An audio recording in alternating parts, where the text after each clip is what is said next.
struggling to market to your ideal clientele with old branding that worked for you years ago? This branding gap is playing a huge role in your current client conversion rate, and you may not even know it. We've heard it all before. My website doesn't matter that much, or I'll get to it eventually, but years go by and yet you're still asking the same question. Why am I still working the same weddings at the same price point with no growth? So what does your current brand and website say about you? Does your copy actually captivate your ideal clientele, or are they quickly closing your site and connecting with someone else? It's time to give your brand some pampering at the Creative Cabana, your all-inclusive strategy and design studio. With over a decade of experience as wedding vendors, their full-service team knows exactly how powerful great branding can be for your business growth. Whether you need a complete brand refresh or just a touch-up with services like website design, brand identity, or copywriting, they've got you covered. And for filmmakers out there, they also specialize in logo animations so that your film can feel that much more elevated. This is something I just invested in, and it's brought an entirely new look to my films. So you poured your heart and soul into your business. Now it's time for a brand that connects with your customers on every level. Visit their website today and use our discount code WGY300 for $300 off your first project at creativecabana.co. Welcome to the We Got You podcast, a network curated for wedding photographers and filmmakers that dives deep into the strategies and tactics to transitioning a side hustle in the wedding industry into a full-time, thriving career. We're your hosts, luxury wedding filmmaker Emma K. Films and luxury destination wedding photographer Hannah Brook Photography. It wasn't too long ago that we picked up our cameras for the first time, having absolutely no idea where it would lead us. Years later, we're traveling the globe for beautiful destination weddings, built our dream lifestyles, and run multi-six-figure careers. It didn't happen overnight and it wasn't easy, but it is attainable and so worth it. And we're ready to teach you our strategies.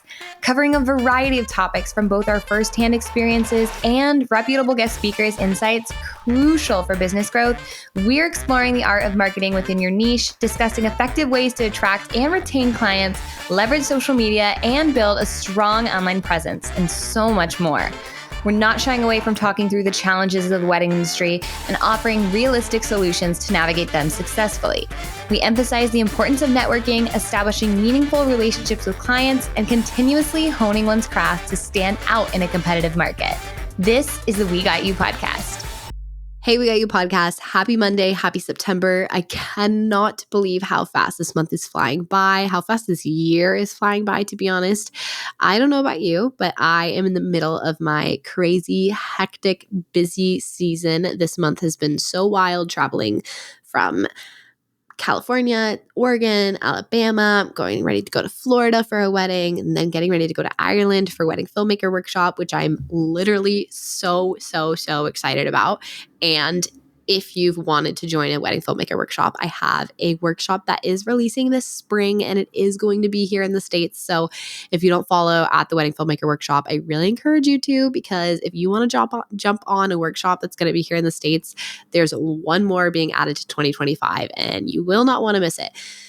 We launched Morocco, and I'm so excited to see how that workshop goes, or just how amazing it's going to be. The group of attendees that we have, the staff, amazing for 2025. And it's been so cool just to kind of see the brand take off in a way where people are making this just such an insane experience. And I'm lucky to be a part of it.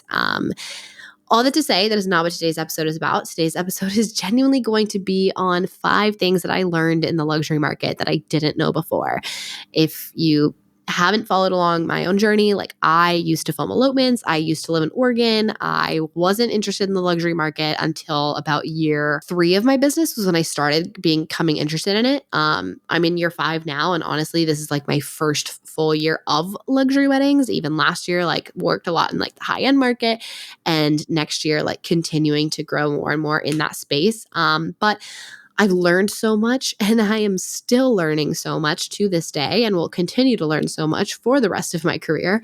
But all that to say, I think there's a lot of things that are really helpful to know ahead of time to really help you decide if the luxury market is something that you're really actually interested in.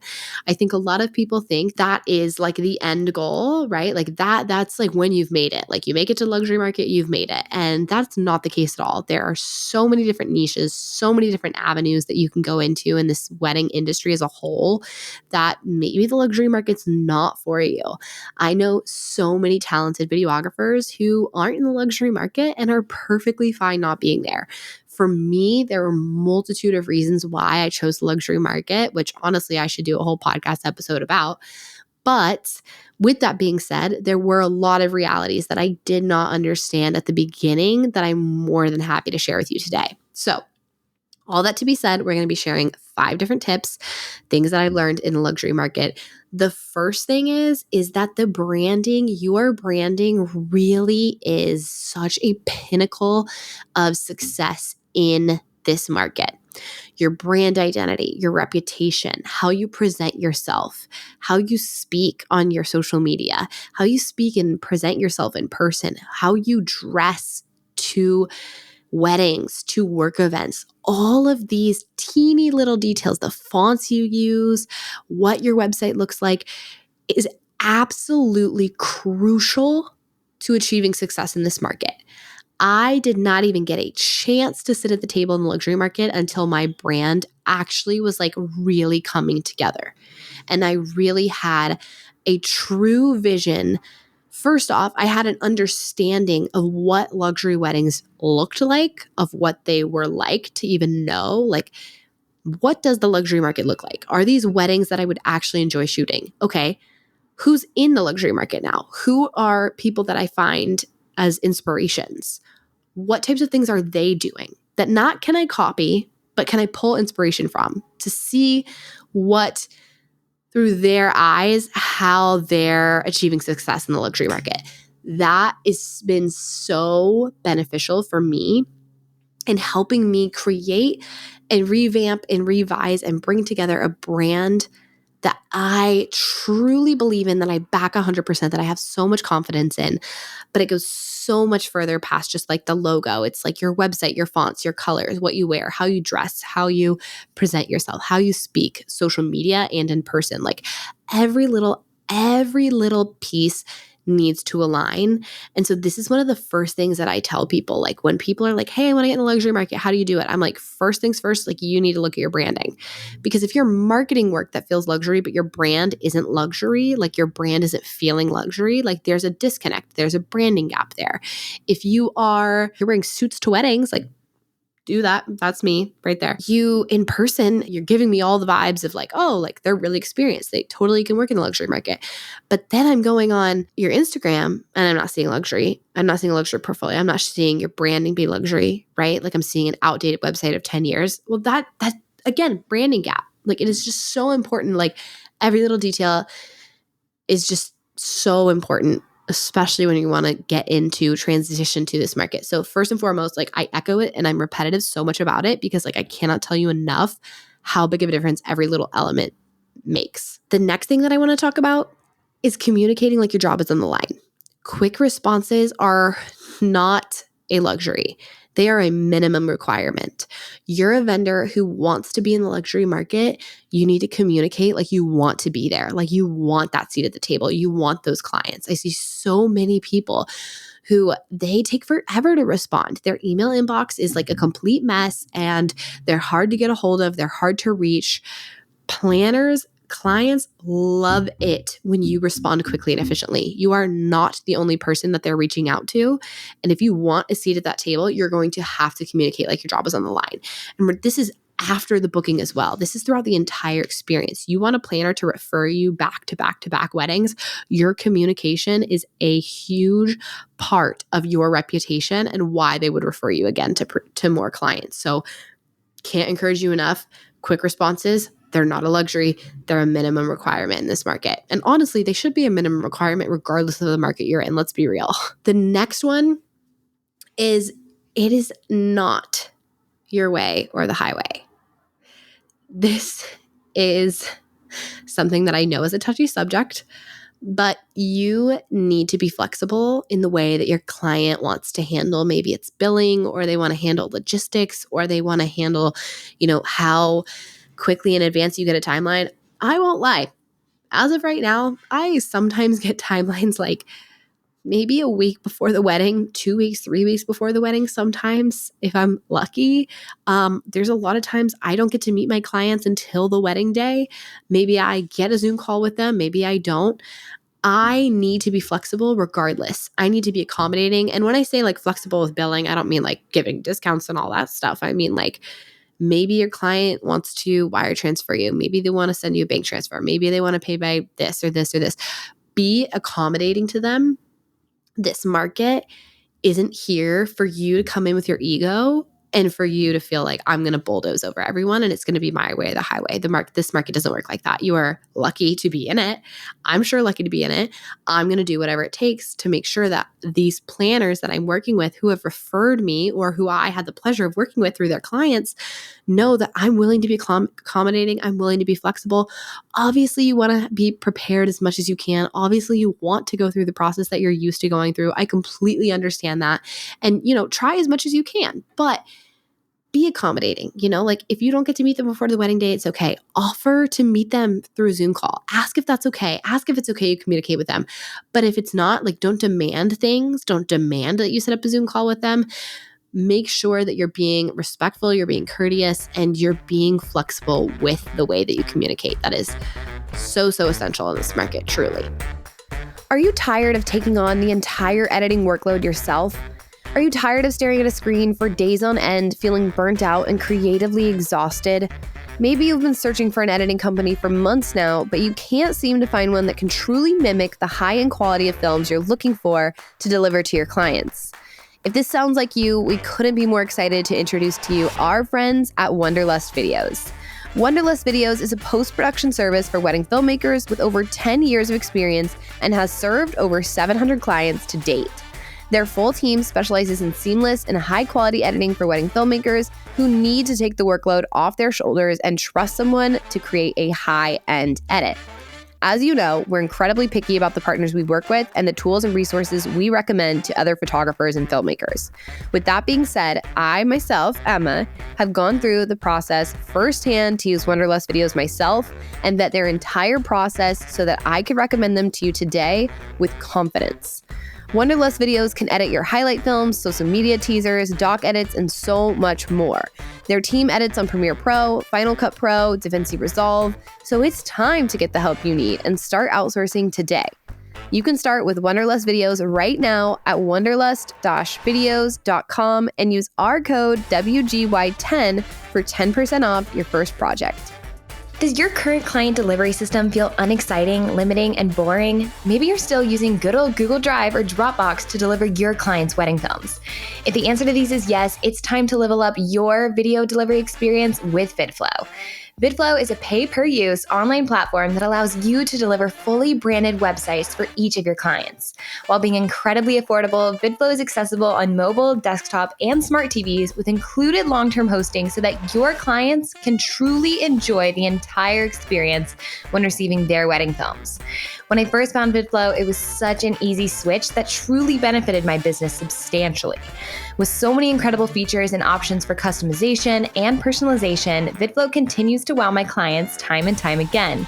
You can find VidFlow on Instagram or visit their website at vidflow.co. Use our code WGY20 for 20% off a yearly premium membership and level up your client experience today with VidFlow. The fourth one that I want to go through is recognizing that multi-million-dollar jobs do not need a hype girl BFF. You aren't going to be best friends with all your clients in this market. That is something that I learned pretty quickly, and it was something that I wasn't used to. The weddings that I worked before I entered into that market was I got to build a relationship with every single one of my couples. I got to meet them on several Zoom calls. I got to, build a relationship with them. I got to email, communicate, text back and forth with them, help them with whatever they need, help them build a timeline, help them do so many things that when I got into this market where really planners are running their wedding as that's, their job for their clients, I didn't get to do a lot of this anymore. I wasn't helping them write their timeline. I wasn't helping them plan a lot of things out. And so it was really kind of a shocker to me at first of recognizing my clients don't have time for a 6-month call and a 2-month call and a consultation call and a check-in call and all these things. And okay, that's an excessive amount of calls. but my clients no longer wanted to. And it wasn't even coming from a way of like, I don't care, I don't want to meet them. But like they're paying a planner a lot of money to do the work for them so that they don't have to, because they have a lot going on in their life. They're planning a wedding. They are also like experience all of whatever life is throwing at them. They've hired a planner to take a lot of the stress off them. That is why they don't need to, nor probably want to hop on a call with you several times. Again, this doesn't mean you can't try. I offered every single one of my couples, whether it be through the planner or if I'm getting to communicate with the couples, that I'm more than happy to do a Zoom call with them. But I fully understand if their busy schedules don't allow them to. If I get one Zoom call, great. I'm going to ask all my questions. I'm going to like get to know them more, get as much as I can out of it in a very quick amount of time, at least under 30 minutes, because I don't want to waste their time. But I do want to make sure that I'm not forcing it, that I'm not trying to build this crazy big relationship with them. And here's the thing, like feel out the client, because here's the thing. Some weddings I will get inquiries from a couple and they want to have a part in this say of their wedding video and they want to be able to meet me. And I love that. So I'm going to get on a Zoom call with them. Maybe I even get on 2 Zoom calls with them, depending on like what their schedule looks like and how flexible they are. There are also weddings that I get from a planner where they don't want to have communication with their vendors, and that's okay. Again, this comes with like not coming in with this ego of like, it's my way or the highway, but recognizing that every client is going to be different. And these $1 million jobs, they aren't looking for a hype BFF for their wedding day. And that was a hard realization for me. And I think for a lot of people, that is a really tough thing to think about, because I know a lot of people are like, no, like I want to build a relationship with my clients. I want to feel like I have a large part in creating their story. Like I want those things. That is totally okay. Maybe the luxury market isn't for you. And I also want to say there are outliers. Again, as I've just mentioned, there are couples that I get who do want to have a say in their wedding video and who want to chat with me, right? But there are couples who don't as well. And so I think it's coming to that realization of like, okay, what does that look like for me?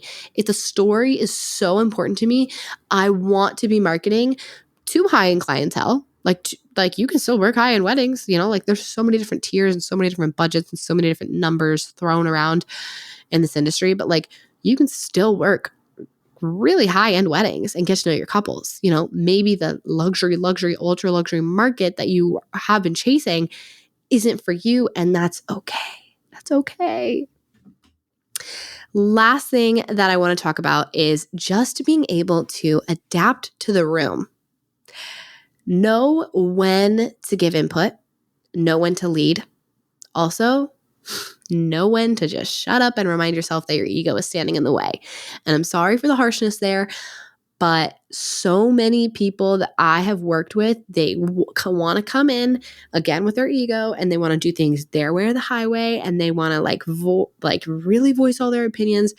For me as a wedding videographer, I know how to read the room of recognizing like, okay, I'm working with a photographer who is certainly going to take the lead for a lot of the wedding day, and I'm 100% okay with that. And I need to know when it's okay for me to kind of voice my opinion and be like, hey, like, can we do this pose? And I also know when it's okay for me to just be like, hey, I'm going to shut up. I'm going to listen. I'm going to just go off what they're giving, and I'm going to get the most out of it for what I need. Obviously, I know there's tons of situations where like, oh, I just worked with like a mean photographer and vice versa. So like this shout out to photographers and videographers here when I say this, but it's so important to know when to give input and lead, and also really being able to read a room of like what your client is like. Again, this doesn't just go for the luxury market. This goes for any other market that you want to work in. When you're working with, you know, as a photographer, working with a videographer or vice versa, like you need to recognize like, hey, okay, depending what is the vibe of the room? Maybe you're working with a couple who's like much more calm and reserved, and you being like so bubbly and loud and outgoing, like shout out to myself, I've been here, is overwhelming the couple. Or maybe you've got a couple who's like super outgoing and super bubbly and super happy, and you being like just a wall and being like not wanting to talk and irritated at the photographer or vice versa or whatever. Like that's giving such bad vibes to the couple.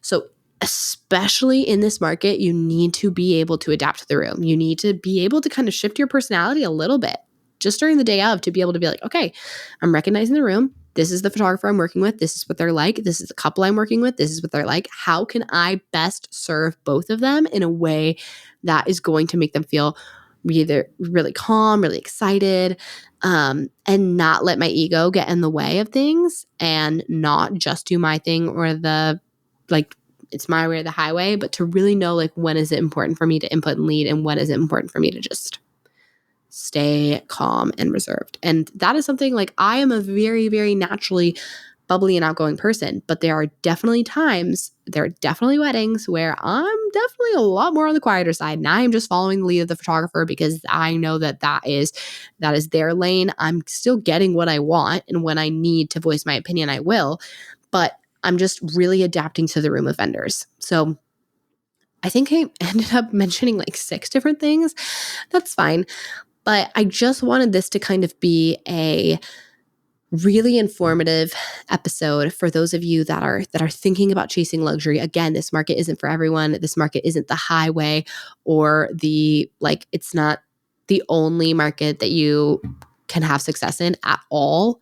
And I want to like break that for those of you who are like, I love doing destinations and elopement weddings and I don't want to shoot luxury.